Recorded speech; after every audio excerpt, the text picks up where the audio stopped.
primeiro aspecto que a gente precisa considerar é a flexibilidade, né? Uma escola flexível é aquela que vai colocar em jogo, né, aquela que vai priorizar principalmente o tempo, o espaço e as ações diferenciadas para esses indivíduos, né?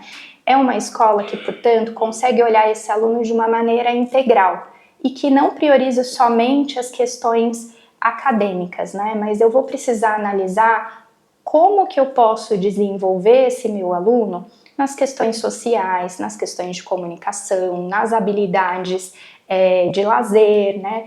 E isso eu só vou conseguir à medida que eu olho e entendo que a escola, ela nada mais é do que um microsistema social, né? Então eu acho que um ponto muito importante que os pais eles precisam pensar é o que eu espero para o meu filho, né? O que eu espero desenvolver nele como cidadão. E aí, a partir disso, a gente vai entender qual escola mais se encaixa naquilo que a gente espera. Eu costumo dizer, né, que para a gente pensar em uma escola inclusiva, existem alguns parâmetros que a gente não pode perder de vista, né? A primeira delas é a comunicação, né?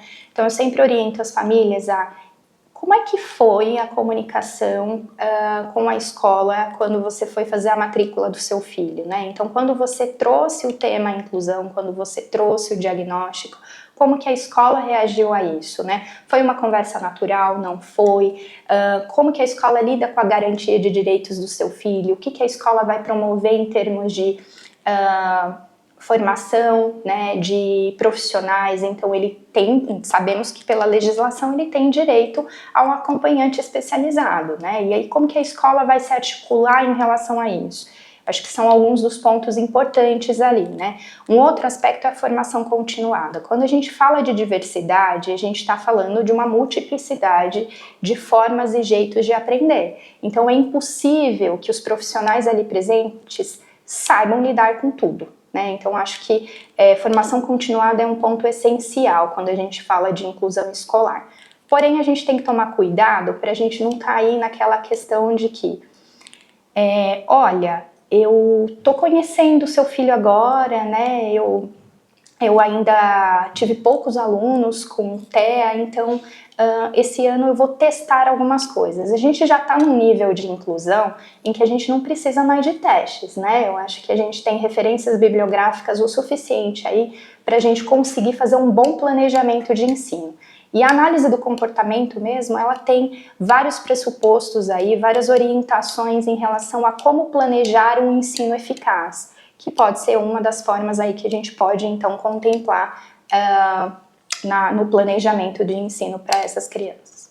Quando a gente vai falar sobre adaptação curricular, a primeira coisa que a gente precisa pensar é que é uma garantia de direito, né? Isso está fundamentado em lei.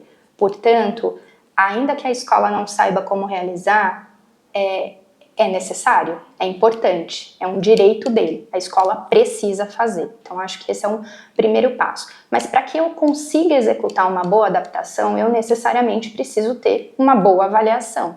Então existem ainda um processo com relação ao que eu devo seguir, né? Então eu preciso entender que isso é uma garantia de direito, eu preciso executar uma boa avaliação, consequentemente eu preciso de um documento que vai nortear todo esse caminho, que vai me trazer informações válidas sobre o desenvolvimento desse aluno, como um PEI, né, um plano de ensino individualizado, e aí sim eu vou traçar então as estratégias necessárias para promover uma adaptação no currículo desse aluno, né?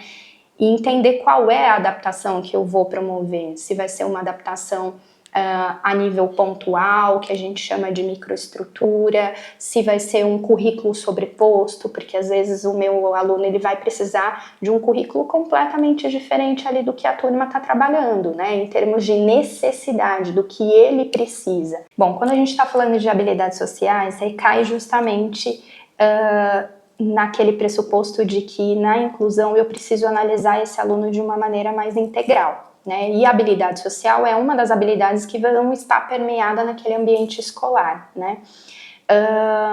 Como que a gente pode identificar se isso acontece? A primeira parte, eu acho que os alunos, eles são os melhores resultados de tudo isso, né? Então, assim, perceba como é o relacionamento das crianças com o seu filho. Eu acho que esse é um ponto central. como que a escola articula o tema, né, de deficiência, de dificuldade de aprendizagem, né, como que ela trabalha o tema diversidade para além das deficiências, inclusive, né, como que ela lida com o tema de diversidade social, racial, como é que esse ambiente ele lida com tudo isso, né. Escolha, né, priorize por uma escola que favoreça estratégias em que haja maior relacionamento entre pares, né? Então há muitas escolas que colocam os alunos sentados juntos, né? Aqui no Grupo Conduzir mesmo nós tivemos um bom exemplo de uma escola, nós tínhamos uma criança na ocasião em que tinha uma disparidade bem grande em relação ao repertório da turma, né?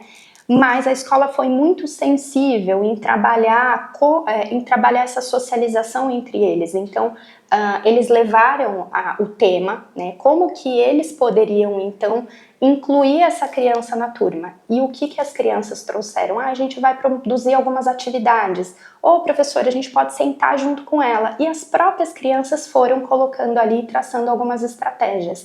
Então, entender que os alunos também, eles são frutos desse processo, eu acho que é uma boa oportunização para que a gente discuta de maneira muito mais natural e discuta promovendo práticas que sejam de fato efetivas para ser trabalhadas ali junto com os alunos. Então, acho que um ponto aqui importante quando a gente está falando em TEA, né, é entender o que a escola conhece sobre TEA inicialmente e trazer exemplos práticos mesmo. Eu acho que quanto mais aberta for essa comunicação entre família e escola, isso tende a favorecer, né?